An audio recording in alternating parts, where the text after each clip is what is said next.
También sabiendo lo que pasa en la realidad de nuestro país en cuanto al coronavirus. Queremos saber de qué se trata esta variante Delta, de los casos que se han registrado y también de todo lo que hemos venido viviendo ya hace un año y medio de pandemia en cuanto a la salud en nuestro país. Para conversar de esto nos vamos a conectar con Francisco Álvarez. Él es ex Seremi de Salud de Valparaíso y hoy en día es parte de la mesa técnica del Fondo de Salud Extraordinario de la Cámara de Diputados y Diputadas. Además, por supuesto, de ser químico farmacéutica. ¿Cómo estás, Francisco? Bienvenido a tu conexión matinal. Hola, muy buenos días, ¿cómo estás? Muchas gracias por la invitación. Gracias a ti, Francisco, por hacer parte de tu tiempo en tu agenda y estar con nosotros. Queremos conversar de todo sobre el tema de la salud. Primero que pedirte si nos puedes hacer una radiografía de lo que ha sido este año y medio de pandemia a nivel país y también precisamente donde tú te encuentras, que es la región de Valparaíso, Francisco. Bueno, actualmente estamos en una situación donde claramente están bajando los contagios, así lo hemos visto con el último informe epidemiológico, pero la situación que preocupa es el ingreso de esta variante Delta con dos casos muy contingentes también, como esta mujer que era de la región del Maule, que hace unos minutos atrás se confirmó que va a estar con arraigo nacional y que claramente se va a someter a una investigación por su cumplimiento de cuarentena. Y por otra parte tenemos una familia de San Felipe que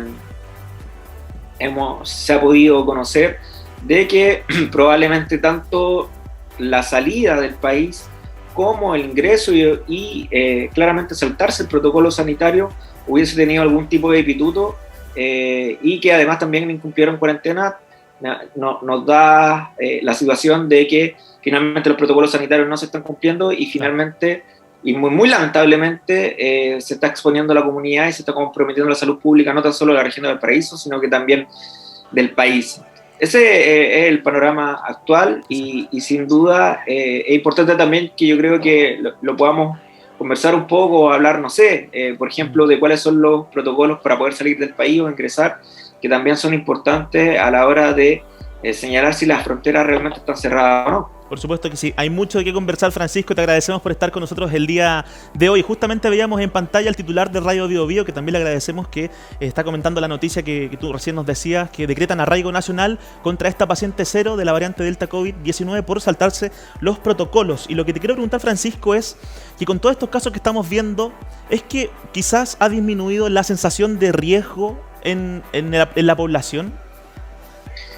Sí, o sea, yo creo que, y algo que uno lo ve todos los días, existe un relajo por parte de la población en el sentido de que si comparamos cuál era el comportamiento a comienzo de la pandemia, a los meses de marzo a mayo, tú veías una conducta de las personas que no tan solo no querían salir, sino que se cuidaban mucho más. Después llegó el verano, donde fue fatal para el país, porque eso provocó la segunda ola, finalmente el permiso de vacaciones, los viajes al extranjero, el ingreso de nuevas variantes. Y ahora, con esta sensación de que gran parte de la población esté vacunada, también vemos una sensación de relajo. ¿Y por qué pasa esto? Porque justamente las personas creen que al estar vacunado con el esquema completo, yo estoy totalmente protegido. Y la verdad es que lo que pasa es otra cosa. La vacuna es una más de las medidas sanitarias para poder prevenir efectivamente que uno pase lo peor del virus. Pero finalmente el autocuidado es clave para poder evitar contagiarse. El uso de mascarilla, la higiene de manos, por ejemplo, mantener el distanciamiento físico, estar en lugares bien ventilados con otras personas, pero que finalmente no tan solo vemos el relajo en la movilidad que podamos ver en la calle o en el mall o en X lugares, sino que también lo que preocupa es que sigue predominando los contagios en la casa, o sea, más del 80% de los contagios ocurren en el hogar, y eso justamente ocurre, ¿por qué? Porque las personas se confían cuando están en el hogar, porque independiente de que una persona de afuera venga, uno tiene que seguir usando las medidas de autocuidado. ¿Y por qué? Porque yo no sé cómo se está cuidando mi vecino, exacto, mi amigo, mi familiar, esa persona externa que me está visitando, sí. Y aunque parezca ridículo, si yo voy a hacer un asado o voy a tomar once o hacer cualquier actividad social en mi casa, tengo que protegerme igual, independiente de que sea alguien cercano, porque esa persona puede estar probablemente contagiada y no lo sabe, y es así como tenemos muchos casos que finalmente llegan a la UCI, y te lo digo también como experiencia personal porque trabajo en una unidad de cuidado intensivo y muchos de los casos que llegan lamentablemente son a causa de reuniones sociales, reuniones familiares, que sin duda no tenían la intención de convertirse en una tragedia y lamentablemente terminan en eso. Por supuesto que sí, no es nada de grato estar hospitalizado, Francisco, y tú lo viviste en carne propia. También estuviste hospitalizado y llegaste a estar intubado, ¿no? Sí, el año pasado, en junio, estuve hospitalizado un mes, estuve 22 días en la UCI y estuve 10 días conectado a ventilación mecánica. Tengo una enfermedad de base que es asma, pero mi última crisis asmática fue a los 5 años. Ya.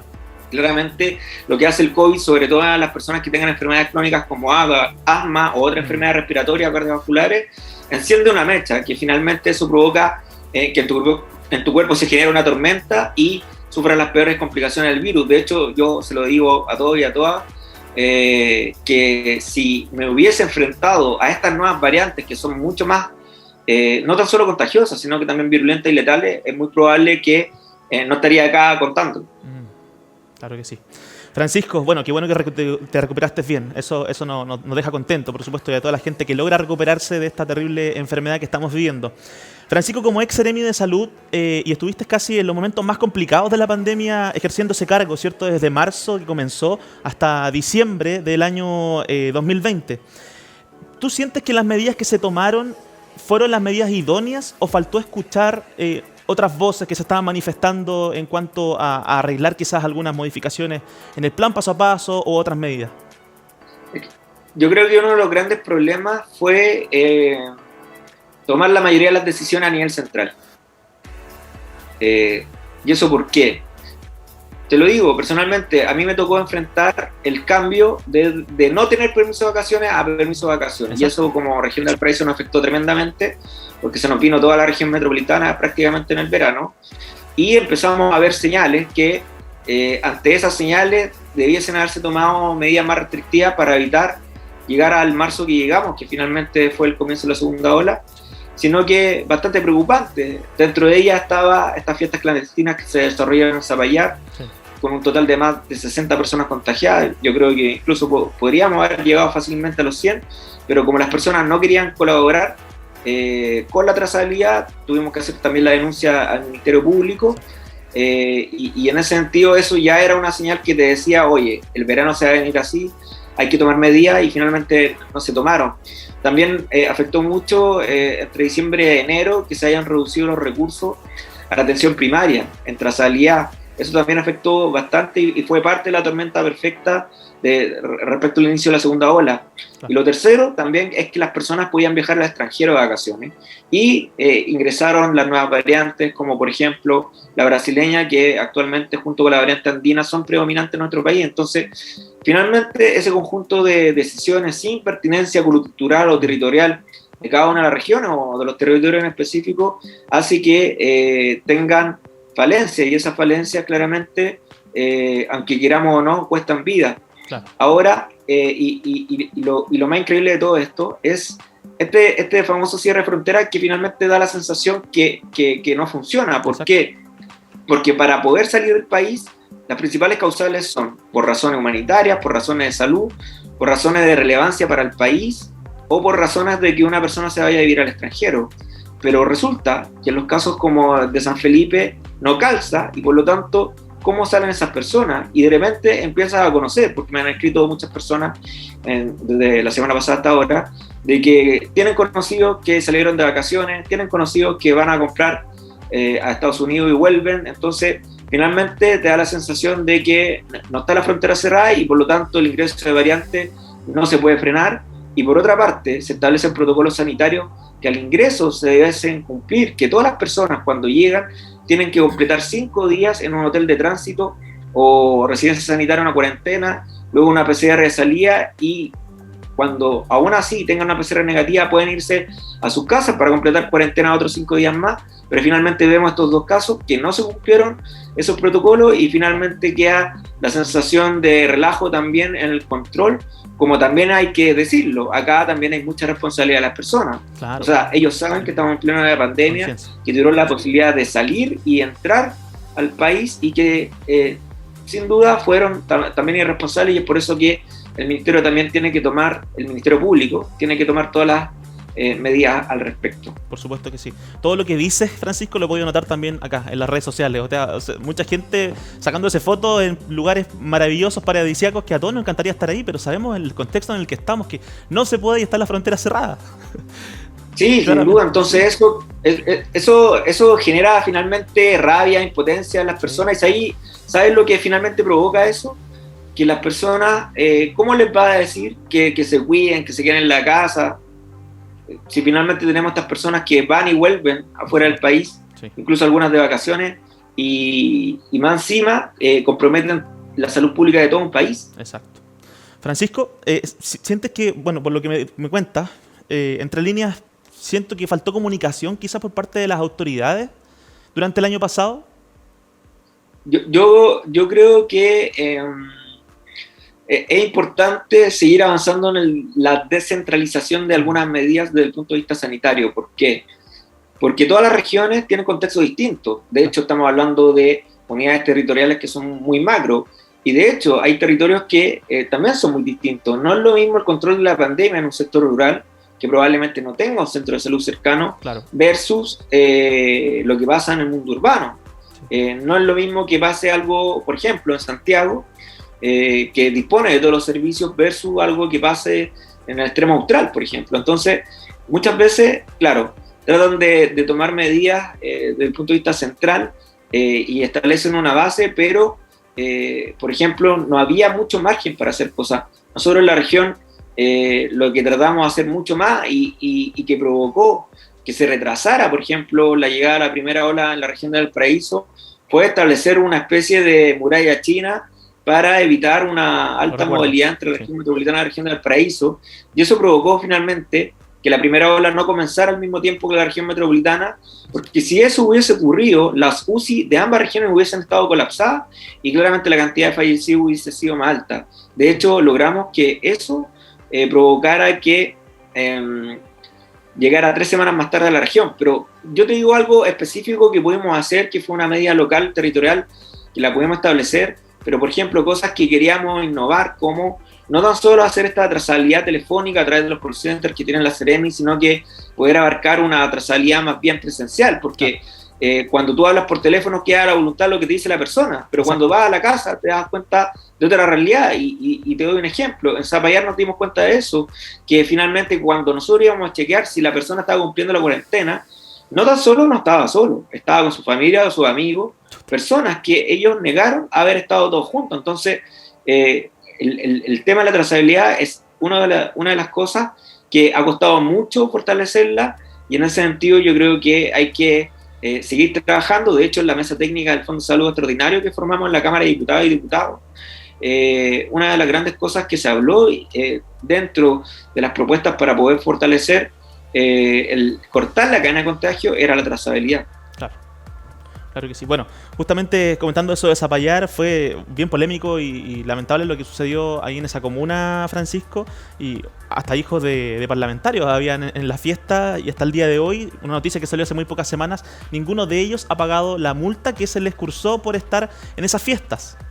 Entonces ahí es donde yo me pregunto, ¿de verdad que hace quizá una falta una comunicación entre todos los equipos, distintos equipos de trabajo? O sea, ustedes hicieron su pega, Francisco, tú hiciste tu pega junto a tu equipo, lograron ir al lugar, ¿cierto? Verificar, hacer la trazabilidad, pero ¿de ahí qué? ¿De ahí qué sigue? ¿Qué más pueden hacer ustedes como el equipo? ¿No? Es que lo que pasa es que, mira, tenemos 2 vías respecto a las sanciones de aquellas personas que actuaron de forma irresponsable. El sumario sanitario, el cual termina en una sanción. De hecho, en su momento, antes de salir del cargo, establecimos las máximas sanciones respecto a los casos de Zapallar, porque además, contarte que nos costó mucho hacer la investigación, porque nadie quería hablar. Exacto. Había mucha gente que tenía miedo, porque estos grupos que estaban participando dentro de las fiestas clandestinas supuestamente eran grupos de la elite, y por lo tanto las personas tenían miedo no tan solo de perder sus vegas, sino que también miedo a persecuciones. Entonces nos costó mucho conseguir unos testigos que nos señalaran quiénes fueron los organizadores de estas fiestas clandestinas. Por otra parte, ocurre que cuando llega la pandemia, el sistema administrativo y burocrático que se tiene para poder establecer las sanciones no mejoró, siguió siendo el mismo. ¿Y qué ocurre con eso? Que un sumario sanitario se puede demorar en la investigación mínimo 2 semanas aprox, hasta varios meses. Entonces, claramente no es como una multa, no es como un parte que, por ejemplo, mal estacionado en la calle, Claro. sino que es un proceso investigativo que la persona tiene por muchas vías poder tratar de evitar llegar a una multa en dinero o incluso alegar o llegar a los tribunales ordinarios. Claro. Y en ese sentido también otra de las grandes falencias es que el sistema de cobranza de la Seremi de Salud es discreto, es malo. ¿Por qué? Porque una vez que se te notifica de que tienes que pagar una multa, tienes 5 días hábiles para hacerlo. Claro. Y si no lo haces en una de las cajas de las distintas oficinas de la Seremi de Salud a lo largo del país o a través de forma virtual en el sistema Seremi en línea, lo que ocurre finalmente es que esa deuda nadie la cobra a menos que luego del tiempo legal que pase al Consejo de Defensa del Estado, que no es lo único que ve. Entonces finalmente tenemos miles de multas que nadie la reclama y finalmente la sensación de que las personas que cometieron fiestas clandestinas la van a seguir desarrollando con toda la impunidad. Incluso hay registros de casos que el pago de multas se puede prolongar hasta 3, 4 años o incluso después de esos 3 o 4 años finalmente nadie las paga. Entonces es una situación súper crítica tomando en cuenta de que se habla de miles de fiscalizaciones, de miles de sumarios y nadie paga esas multas. Claro, bueno, y se siguen realizando las fiestas. Esto no se ha detenido hasta el día de hoy. Hasta el día de hoy no ha terminado. Ese fue como el máximo escándalo nomás, porque era en Zapallar, un lugar que todos sabemos, ¿cierto? Que va mucha gente, tú mismo lo dijiste, de la élite. Bien, Francisco, quiero llevarte hoy en día al trabajo que estás realizando junto a esta mesa técnica del Fondo de Salud Extraordinario de la Cámara de Diputados y Diputadas, donde te reuniste con más de 200 representantes de distintos sectores y rubros, ¿cierto? ¿Qué se conversó en esa mesa o qué se está conversando, Francisco? ¿A qué acuerdos están llegando y qué le gustaría hacer con esos acuerdos? ¿Presentarlos al gobierno? ¿Presentarlos a los distintos sectores? Mira, muchas gracias por tu pregunta. Una vez anunciado por el presidente Sebastián Piñera en su cuenta pública que se iba a realizar una inversión de más de $2.000 millones en un fondo de salud extraordinario, el presidente de la Cámara de Diputadas y Diputados, el diputado Diego Paulsen, me solicitó armar una mesa técnica. Yeah. Y esta mesa técnica se conformó con 3 grandes actores: las universidades, los colegios profesionales y las sociedades científicas, donde participaron más de 250 representantes de estas organizaciones a lo largo de todo el país, incluido incluso muchas exautoridades del Ministerio de Salud. ¿Y en qué resultó esto? Esto abarca principalmente 5 ejes: salud mental, control de la pandemia, reducción de listas de espera, fortalecimiento del servicio de salud y hospital digital y rehabilitación de los secuelados por COVID. De estos 5 ejes se hicieron equipos de trabajo con distintas miradas de cada uno de estos representantes y terminaron finalmente en la elaboración de 37 propuestas, que estamos en el proceso final del documento, editándolo para poder presentarlo lo más pronto posible al Ejecutivo, tanto al presidente Sebastián Piñera como al ministro París, con el objetivo de que estas propuestas sean bien acogidas. Y en el contexto de estas propuestas, por ejemplo, en control de la pandemia, hay cosas que son de toda lógica, como fortalecer el testeo en las fronteras, sobre todo en el aeropuerto de Santiago, con el objetivo de, además de que estas personas tienen que viajar con una PCR negativa 72 horas antes del embarque, también aplicar nuevamente test que permitan poder identificar tempranamente a aquellas personas que están ingresando con COVID-19 al país. ¿Y esto por qué? Porque si tú te tomas la PCR 3 días antes, puede ocurrir que en esa ventana de tiempo, desde que te hiciste la PCR que salió negativa hasta que llegaste a Chile, puedas desarrollar la infección y finalmente puedas ingresar de forma contagiada al país. Es por eso por eso dentro de una de las estrategias de las propuestas es fortalecer la búsqueda activa, con un testeo que permita también tener resultados rápidos, porque muchas veces la PCR se demora mucho, y hoy día tenemos metodologías que permiten poder tener en media hora y tan buenas como la PCR, por ejemplo, los test de saliva, que nos permiten poder identificar tempranamente a aquellas personas que tienen COVID y no lo saben. Por otra parte, dentro del control de la pandemia, nos ocurre que una de las variantes predominantes, que es la C37, llamada Lambda por la OMS, o más conocida como la variante andina, es predominante en nuestro país y no tenemos idea cuál es el impacto respecto al aumento de contagio, en cuanto a su virulencia y qué tan letal es. Lamentablemente no conocemos qué tanto impacto tiene esta variante, o también la efectividad de las vacunas. Entonces, finalmente, ¿qué ocurre? Ocurre que si tú no sabes a qué te estás enfrentando, mucho menos vas a saber cuáles son las medidas sanitarias que puedas instalar. En reducción de lista de espera, también se plantean propuestas que vayan en pro de poder aumentar el rendimiento, la producción de los pabellones y de esa forma poder también atender rápidamente a aquellas personas que con mayor urgencia lo necesitan. Actualmente, para el manejo de las camas UCI, existe el UGCC, que existe hace tiempo, pero que se ha fortalecido el sistema centralizado respecto al control de las camas y a la derivación, tanto público y privado. Apenas un paciente necesita una cama UCI, se hace una búsqueda en el sistema que te permita poder trasladar rápidamente a ese paciente al centro más cercano. Ese mismo sistema se podría hacer el símil respecto a los pabellones. ¿Para qué? Con el objetivo de poder operar lo más rápido posible a aquella persona que está en la lista de espera y que necesita una operación urgente dependiendo de su patología, considerando que a mayo de este año más de 260.000 personas en esta lista de espera. Claro.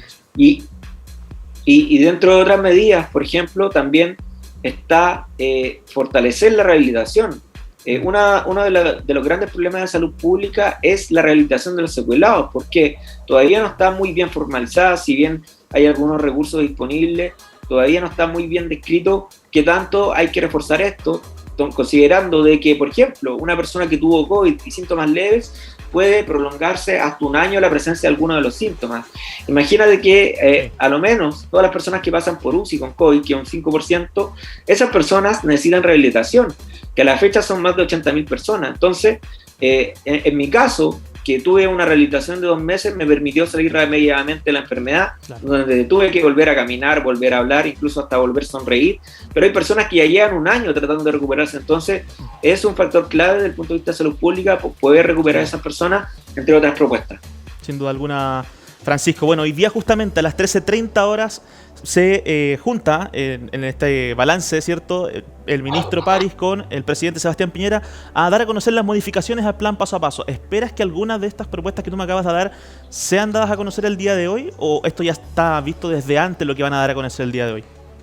Lo que van a dar a conocer en el día de hoy, más que las propuestas de lo que yo te estoy hablando, es en relación a las modificaciones del plan paso a paso. Okay. Y dentro de algunas cosas que se han filtrado, pero bueno, no sabemos si las cosas que se han filtrado son verídicas finalmente, porque mientras no lo anuncian no está escrito. De hecho, lo digo personalmente como ex autoridad, que finalmente hay muchas de las medidas que se filtran antes, y que en el fondo se toma la decisión finalmente de que no van, ¿ya?